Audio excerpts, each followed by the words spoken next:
You are listening to the Stop Binge Eating podcast with Kirsten Sarfty, episode number 362. Welcome to the Stop Binge Eating podcast.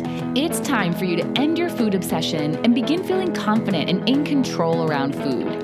You are absolutely capable of eliminating binge eating from your life, and I'm going to show you how by giving you simple tools and insights that you can apply in your own life. I'm your host, Kirsten Sarfty. Now let's get to it. Hello. I want to let you know that I am doing a free training next week on July 16th of 2025, where I'm going to help you to quiet your food noise naturally. Many people who binge eat say that they think about food and eating all the time. The thoughts are constant and annoying, and sometimes they binge just to shut up the thoughts. So I want to help you quiet the thoughts, quiet the noise in your head in a natural way. You don't need anything but yourself, and I will show you how. So if you obsess about food and eating and you want to calm it down, come join me in this free training. It's on Wednesday, July 16th at 1 p.m. Eastern Time. It will be recorded and there will be a replay available for a limited time, but you must be registered to access it. So go to coachker.com/training to register. This is something that will help you to stop binge eating and quiet your mind. So if you want that, come and get it. All right, now let's talk about why you want to eat large amounts of food. The desire to eat a lot of food might be something you experience all the time, or it might only come up when you're urging to binge. I've had people tell me when they're outside of a binge that they don't want to be doing that. I've also had people tell me that they do want to.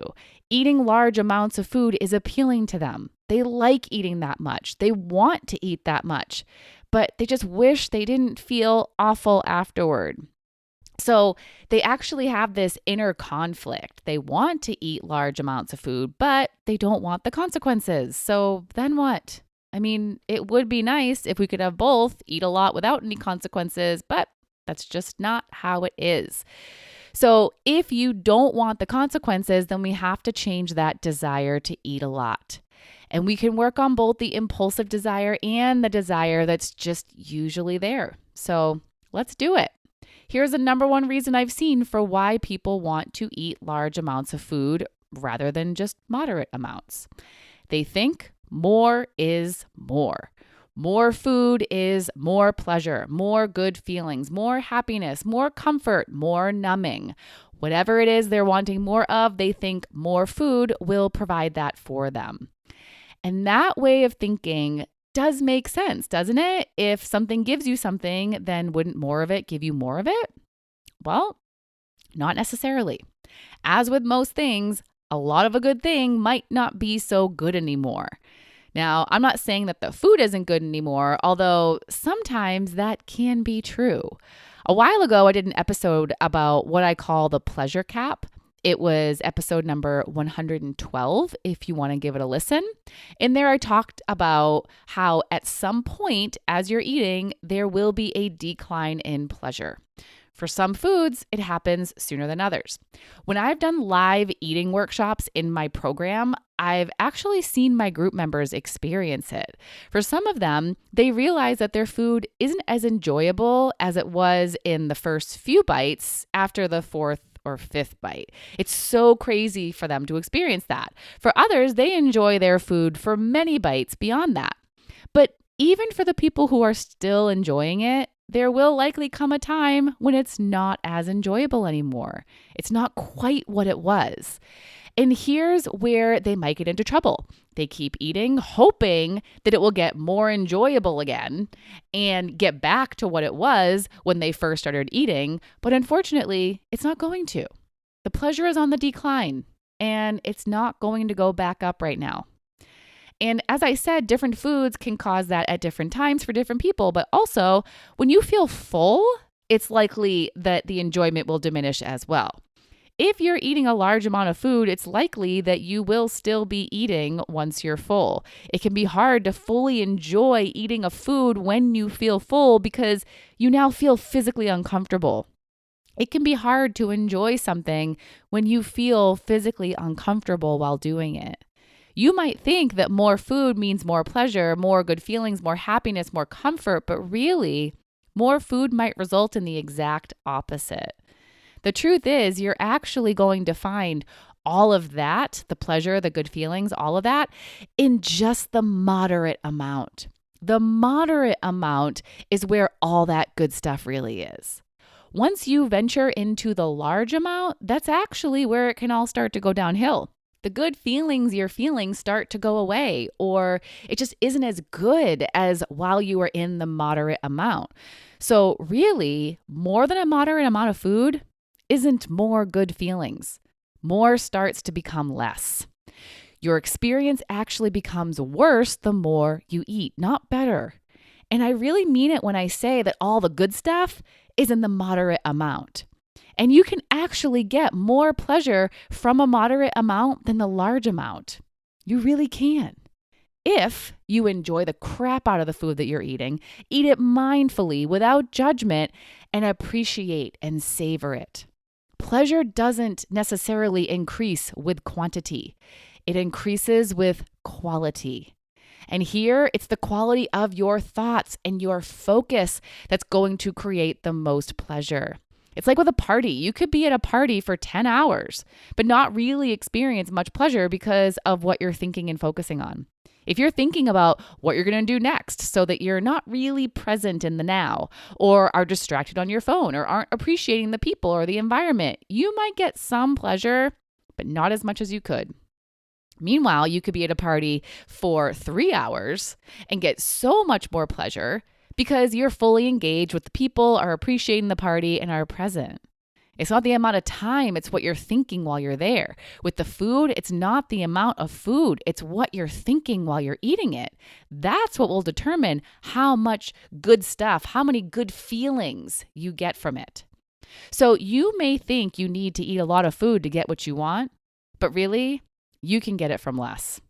And going back to talking about time, you could spend the same amount of time eating less food more slowly and get more good feelings and pleasure. Because if you're eating it fast, as can happen for many of you, you're barely even tasting it. So you're not going to get as much out of it. So more food doesn't mean more pleasure, good feelings, happiness, or comfort. But what about the numbing? You might think that more food and more time eating will result in more numbing. And honestly, it might. The numbing may exist the entire time, unlike those good feelings I was talking about. But again, that doesn't mean it won't end with consequences that you don't want. You'll likely finish eating all that food and then no longer feel numb because now you're feeling physically uncomfortable, and eating all that food might now bring up uncomfortable emotions for you. You go from numbing to discomfort. Now, I get that sometimes you just don't want to feel or think and you just want to shut it all off. But eating food isn't the best way to deal with those thoughts and feelings because it can result in you feeling worse afterward. You'd be so much better off just giving yourself a break, lying down with music or in silence, journaling, exercising, watching a movie or a TV show, reading a book, talking to someone about your thoughts and feelings, doing something that can help to either take your mind off things or resolve those things and feelings, something that's not going to result in you feeling worse afterward. Numbing with food isn't the answer. Numbing with a lot of food definitely isn't the answer.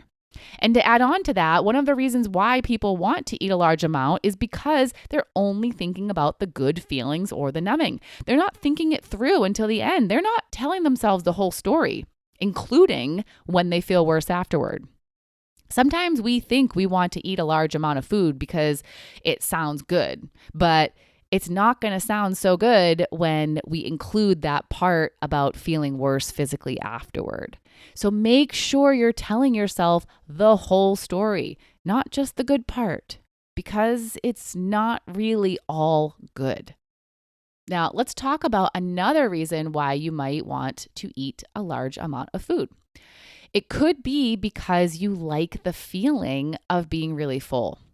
Some people dislike this feeling, while others actually like it, even though it can feel uncomfortable, because they feel safe. They find comfort in it. Maybe you think you're taken care of when you feel that full. Maybe it eases your food scarcity thoughts. Maybe you're afraid of being hungry, so you feel safe knowing that you won't have to experience it for a while. If you're someone who wants that very full feeling, explore what it is you like about it. Because the truth is, you are safe, even if you aren't uncomfortably full. When you are comfortably full, you are still taken care of. Food is still abundant and available, and you will be okay when you feel hungry. It's just a sensation. Hunger might feel uncomfortable, but you can feel it. It's not an emergency. You don't need to eat right away. And when you can eat, food will be available to you and you will be okay. You don't need to feel extremely full to feel safe and okay. You just need to talk to yourself differently and change the stories you're telling yourself about what it means to feel that full. You are not safer when you are fuller. You are just as safe when comfortably full. And the last reason I want to talk about is probably related more to the impulsive desire to eat a large amount of food, but it can also relate to a general desire too. It's past or future excessive restriction. What I mean by past excessive restriction is that you haven't allowed yourself to eat something you like in a long time. And by future excessive restriction, I mean you're telling yourself that you won't be allowed to eat something that you like for a long time. And those two actually usually go hand in hand. After not allowing yourself to eat it for a long time, you do allow yourself to eat it, but just this one time, because it won't be allowed again afterward. And because you only have this one chance after not being allowed for so long, you want to eat as much as you can. You want a lot of it. This is simply a reaction to scarcity and restriction. So if you don't want to have this desire to eat a large amount of food, stop being overly restrictive with yourself. Stop not allowing certain foods. Stop taking foods away from yourself. If you allow yourself to eat them all the time, not just this one time, you won't have such a strong desire to eat a large amount. That's what happens with not being allowed versus being allowed. When you're not allowed, you want a lot. When you are allowed, you might not, assuming that you're not also falling into one of the other reasons I talked about before. Remember, so much of this work to stop binge eating is intertwined, meaning that it's likely not just one concept that you need to work on and you're done. There's likely more than one, which is why I have so many episodes of this podcast and why I work with people on this for more than just one coaching session. There can be a lot to unravel, and that's okay. You'll unravel it all and get to the solutions. Just wanted to remind you of that. So you want to eat a large amount of food because you think that more is more of whatever you're wanting, which isn't really true. Or you're considering the consequences and are only thinking about the goodness, but there are consequences. Or you think you will feel safe, but you are safe without all that food. Or because you're being overly restrictive and you don't have to be. You can decrease this desire for a lot of food by changing how you think about eating a lot of food, by getting truthful with yourself about what really happens when you eat a lot of food, by not being overly restrictive. And when you do, it can make it easier for you to not binge and not overeat. You'll have one less obstacle in your way. So let's get on board with the idea that moderate is better. Because when it comes to food, it really is. All right, that's all for today. And don't forget to register for the free Quiet Your Food Noise Naturally training that I'm doing next Wednesday, July 16th at 1 p.m. Eastern Time. If you can't make it live, register anyway so you can watch the limited time recording. Go to coachker.com/training to register, coachkr.com/training. And I will see you there. All right, bye-bye. Thank you for listening to the Stop Binge Eating podcast. If you like what you heard today and you want more, go to coachker.com/free. That's coachkir.com/free to get some awesome free stuff to help you stop binge eating.